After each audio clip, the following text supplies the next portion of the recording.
Hey, my name is Molly Bosu. I'm an AP Human Geography teacher at Burnsville High School in Burnsville, Minnesota.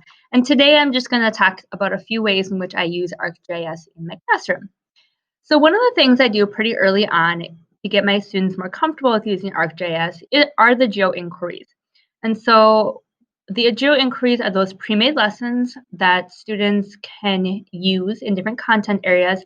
And then one of the great things about this is it does follow the content pretty clearly, but it also asks students pretty high level thinking questions.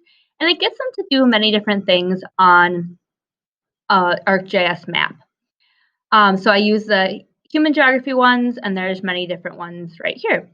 The other thing that I did this year is I created my own geo inquiry. So I found that the concept for students of states and nations and the configuration of states and nations was oftentimes pretty confusing for them. And I thought that it would just be better for them to be able to see it on a map. And so this is the one that I created, and you can see the map that I created here. This is an example of Germany. And so the state of Germany right here versus the nation of Germany, and how those two things don't necessarily overlap very well on a map. And I did that with a number of other key terms as well. And so that was just helpful for them to be able to see that on a map. The other, I guess the bigger thing that I do with my students for ArcGIS, something that I started last year, was have them create their own maps. And so the purpose of this was to take some aspect of human geography, apply it to Minnesota, and then get the students to really think of those geographic questions, and get them to ask those geographic questions and those spatial questions. And then figure out how would I take a topic of my choice and what types of decisions would I make if I were going to map that, if I were going to tell the story of my topic. And so what I was really looking for them to do is to analyze patterns on a map, but also just make those geographic decisions.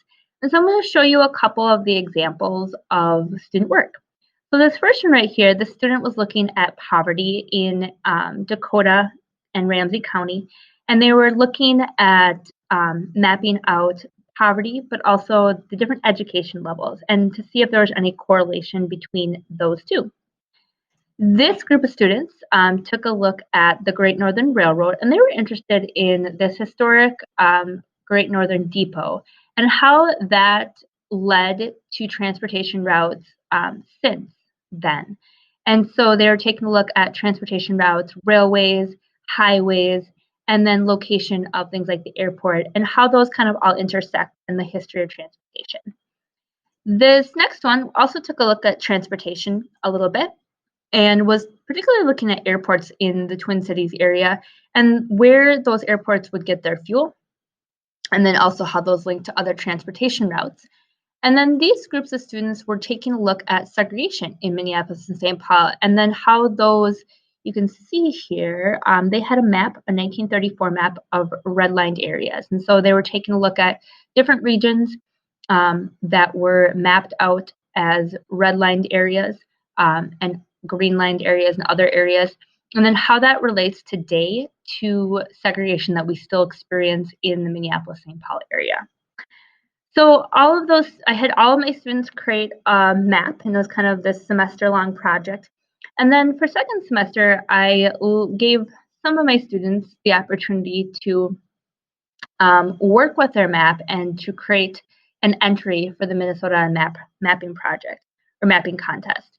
And so I did have a student this year who decided to do that, and she took her map, which was about achievement disparity, racial achievement disparity in Minnesota, and she created her own layers. She found some data from the MDE, or she got some data from MDE and created a couple layers on her map to show regions of achievement disparity, particularly between white and African American students.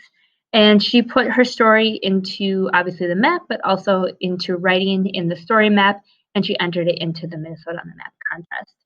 So these are just a few ways that I use ArcGIS to really get my students to think more spatially and for them really to just see geography in the real world.